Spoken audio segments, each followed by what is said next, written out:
एक ही दिन में दो बड़े हमले। क्या रूस और यूक्रेन अब मुकम्मल तबाही की तरफ बढ़ रहे हैं? सिर्फ चंद सेकंड में सब कुछ खत्म। ड्रोन हमले ने बस को निशाना बनाया। असल कहानी क्या है? क्या आप जानते हैं कि आज सुबह कीव के लोग अपने घरों में नहीं बल्कि जमीन के नीचे बने बंकरों में जा गिरे, और उसी वक्त डोनेस्टिक में एक बस पर ड्रोन हमले ने 7 जिंदगियां छीन ली। यह जंग अब आम शहरियों के दरवाजों तक पहुंच चुकी है। आज की वीडियो में हम आपको वो सब बताएंगे जो बड़े मीडिया चैनल्स नहीं बता रहे। नाजरीन, अगर आप चाहते हैं कि दुनिया की असल खबरें आप तक सबसे पहले पहुंचे तो अभी इस चैनल को सब्सक्राइब करें और बेल आइकन जरूर प्रेस करें ताकि कोई भी अहम अपडेट आपसे छूटे ना। नाजरीन, अस्सलाम वालेकुम, मैं हूं अरसलान राजपूत और आज 4 जून 2026 है। कीव यूक्रेन का दिल, उसकी रूह और उसकी पहचान। यह वो शहर है जहां सदियों पुरानी तारीख हर गली में सांस लेती है। लेकिन आज इस शहर के लोग तारीख की सफात में नहीं, जमीन के नीचे बने तारीख बंकरों में पनाह ढूंढ रहे हैं। रात भर जारी रहने वाले रूसी फिजाई हमलों के बाद जब सुबह की रोशनी फूटी तो शहरियों को यह उम्मीद थी कि शायद अब कुछ सुकून मिलेगा। लेकिन हमले रुके नहीं।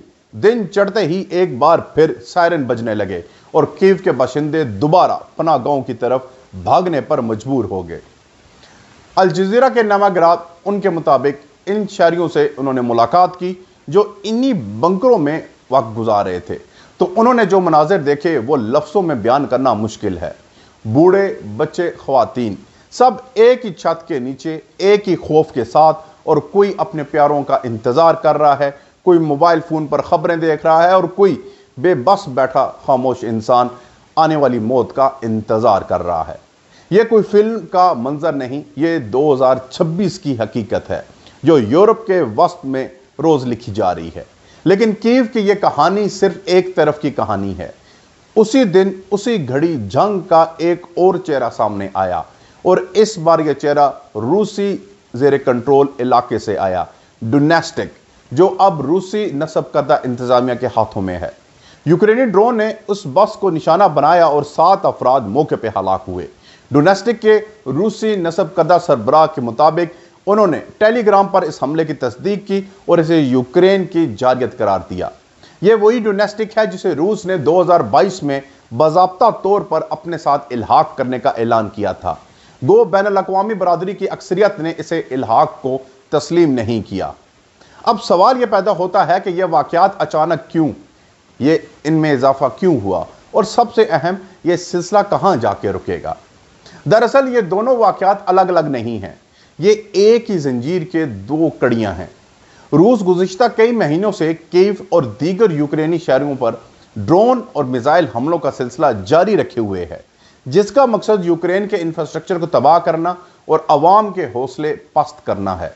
जवाब में यूक्रेन ने भी अपनी ड्रोन सलाहियतों को गैर मामूली हद तक तरक्की दी है और रूसी ज़ेरे कंट्रोल इलाकों में हमले तेज कर दिए हैं। यूक्रेन का यह कदम महज जवाबी कार्रवाई नहीं, ये एक हिकमत अमली का हिस्सा है। यूक्रेन ये पैगाम देना चाहता है कि जंग की तकलीफ सिर्फ यूक्रेनी अवाम तक महदूद नहीं रहेगी। अगर कीव के शहरी बंकरों में जीने पर मजबूर हैं तो रूसी ज़ेरे कंट्रोल इलाकों के लोग भी महफूज नहीं रहेंगे। यह एक खतरनाक खेल है, क्योंकि जब दोनों फरीक एक दूसरे के शहरियों को निशाना बनाने लगें तो जंग की वहशत एक नई सतह पर पहुंच जाती है। अब जरा बड़ी तस्वीर देखते हैं। यह जंग अपने 4थे साल में दाखिल हो चुकी है और इस वक्त दुनिया के सामने 3 बड़े सवालात हैं। पहला, क्या मगरबी ममालिक खास तौर पर अमेरिका और यूरोप यूक्रेन को इसी सतह की हमायत देते रहेंगे? दूसरा, क्या रूस वाकई ही किसी जोरी ऑप्शन को ज़ेरे गौर रख सकता है, जैसा कि पुतिन के करीबी हलकों ने वक्तन फोक्तन धमकी अमेज इशारे दिए? और तीसरा, क्या कोई सफारती रास्ता अभी बाकी है, या जिन सिर्फ मैदान जंग में ये तय होंगी बातें? नाजरीन, इन सवालों का जवाब आसान नहीं, लेकिन एक बात तो तय है, जब तक दोनों फरीक अपनी फौजी पोजीशन मजबूत समझते रहेंगे, मुज़ाकरात की मेज़ पर बैठने का कोई हकीकी इरादा नज़र नहीं आता। रूस समझता है कि वक्त उसके हक में है। इसी तरह मगरबी इमदाद कमज़ोर हो चुकी है, यूक्रेनी अवाम थक जाएंगे और बिल आखिर कोई समझौता उसकी शराइत पर होगा। लेकिन यूक्रेन का मौक़िफ़ इसके बिल्कुल बरअक्स है। वो समझता है कि हर गुजरते दिन के साथ रूसी मईशत कमज़ोर हो रही है, फौजी नुकसानात बढ़ रहे हैं और बैनुल अक़वामी दबाव रूस पर बढ़ता जा रहा है। आम शहरियों के लिए यह हिसाब लगाना बेमानी है। कीव के बैंकरों में बैठी वो बूढ़ा शख्स, उसे कोई फ़र्क नहीं पड़ता कि मगरबी पार्लियामेंट में क्या बहस हो रही है। डोनेस्टिक में सवार वो मुसाफिर जो अब जिंदा नहीं, उन्हें कोई अंदाज़ा ही नहीं था कि वो किसी बड़ी जियो पॉलिटिकल कशमकश का निशाना बनेंगे। जंग का सबसे बड़ा अलमिया यही है कि उसकी कीमत हमेशा वो अदा करते हैं जिन्होंने ना कोई फैसला किया, ना कोई हुक्म दिया। पाकिस्तान और इस जैसे तरक्की पजीर ममालिक के लिए ये जंग सिर्फ एक दूर दराज का मामला नहीं। यूक्रेन और रूस दोनों गंदम के बड़े बरामदकुनंदा हैं। जब ये जंग जारी रहती है तो अजनास की कीमतें बढ़ती हैं, तवानाई महंगी होती है और डॉलर की उड़ान तेज़ होती है, जिसका सीधा असर आम पाकिस्तानी की जेब पर पड़ता है। इसलिए ये जंग हमारी जंग नहीं, लेकिन इस जंग के नताइज हमारी घरों तक ज़रूर पहुँचते हैं।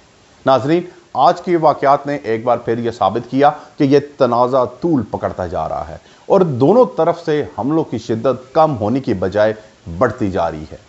कीव के शहरियों की रात बंकरों में गुजरती है और डोनेस्टिक की सड़कों पर खून बहता है। ये दोनों तस्वीरें एक ही सिक्के के दो रुख हैं और जब तक ये सिक्का हवा में उछलता रहेगा, दुनिया सांस रोककर देखती रहेगी कि ये किस करवट गिरता है। नाजरीन, अगर आज की वीडियो आपको मालूमाती लगी हो और आपने कुछ नया जाना हो तो इस वीडियो को लाइक करें, अपने दोस्तों के साथ ज़रूर शेयर करें और चैनल को ज़रूर सब्सक्राइब करें। मिलते हैं अगली वीडियो में, तब तक के लिए अल्लाह हाफिज़।